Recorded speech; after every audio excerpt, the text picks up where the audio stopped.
नमस्कार जी। रक्षाबंधन 2026 यानी 28 अगस्त शुक्रवार की संपूर्ण जानकारी आइए इस वीडियो में लेते हैं। जैसे कि 27 अगस्त गुरुवार के दिन हम सभी पूर्णमासी का व्रत करेंगे, क्योंकि रात्रि में पूर्णमासी तिथि व्याप्त है। हमेशा जब भी पूर्णिमा तिथि का हम व्रत करते हैं तो रात्रि में हम देखते हैं कि पूर्णमासी तिथि चंद्र पूजन के समय होनी चाहिए। इस कारण से 27 तारीख को ही व्रत करेंगे और 28 तारीख शुक्रवार को रक्षाबंधन का पावन पर्व दिन होगा। इस दिन कई लोग जैसे ब्राह्मण जन उपाक्रम करते हैं, अर्थात यज्ञोपवीत जिसे जनेऊ कहा जाता है वह बदलते हैं, तो उसका मुहूर्त भी आप सुनिएगा। इस दिन पितृ तर्पण, ऋषि तर्पण इत्यादि करने का भी प्रावधान है, जो कि बहुत उत्तम माना जाता है। नांदी श्राद्ध इत्यादि भी इस दिन किया जाता है, जो कि पूर्णिमा तिथि रहते रहते करना ठीक होता है। इस बार ग्रहण का भी प्रभाव है, पंचक भी रहने वाला है।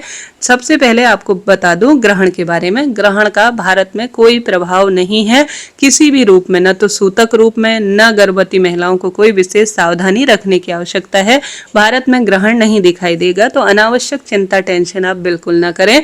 तो यह तो हो गई ग्रहण के बाद। बात करते हैं पंचक की, तो पंचक भी यह अशुभ नहीं है। हर महीने पंचक का वीडियो बनाती हूँ, उसमें स्पष्ट रूप से बताती हूँ कि हर पंचक अशुभ नहीं होता है, तो ये पंचक बिल्कुल भी अशुभ नहीं है। तो अनावश्यक ही चिंता टेंशन ना करें। और इस बार भद्रा का भी साया 28 अगस्त राखी के दिन बिल्कुल भी नहीं है और चिंता टेंशन की बात नहीं है।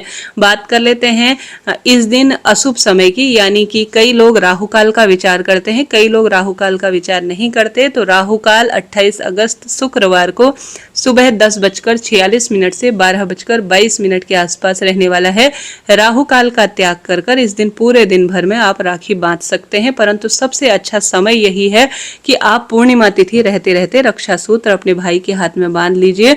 राखी बांधने का जो शुभ समय रहने वाला है वह सुबह 5:57 से 9:48 के मध्य है। इस शुभ समय में अगर पूर्णमासी तिथि इतने ही समय तक है, राखी बांध लेते हैं तो शुभ होता है। हालांकि सूर्य मुख को देखते हुए अगर पूर्णिमा तिथि व्याप्त है तो यह परिपूर्ण पूरे दिन ही मानी जाएगी। तो आप पूरे दिन राहु काल का त्याग कर राखी बांध सकते हैं। उपाक्रम संस्कार भी यानी यज्ञोपवीत भी आप श्राद्ध इत्यादि भी पूर्णिमा तिथि रहते रहते कर लेते हैं तो अच्छा होता है।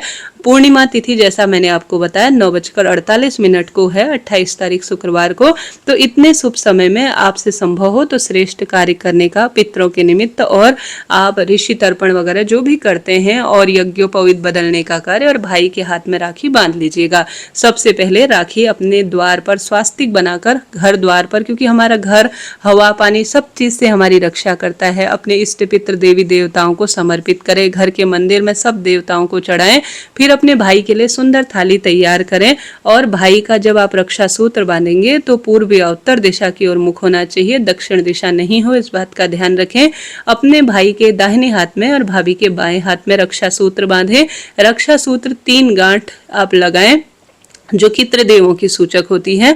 परिपूर्ण चावल अपने भाई के मस्तक पर लगाएं। सुंदर आरती और मिष्ठान खिलाकर भाई की लंबी उम्र की प्रार्थना करें। भाई भी अपनी इच्छा अनुसार बहन को दान दक्षिणा दीजिएगा। इस तरह से यह जानकारी थी। 27 तारीख को राखी बांधना ठीक नहीं है, क्योंकि इस दिन पूरे दिन भर में 27 तारीख यानी गुरुवार के दिन भद्रा रहने वाली है। आप इस दिन नहीं बांधे। इसके अलावा 28 तारीख शुक्रवार को किसी कारण से नहीं बांध सकते हैं तो आप सभी जो कृष्ण जन्माष्टमी होती है तब तक कभी भी राखी बांध सकते हैं। वीडियो उपयोगी ज्ञानवर्धक रहते हैं तो सब्सक्राइब करें, चैनल से जुड़े। हर हर महादेव।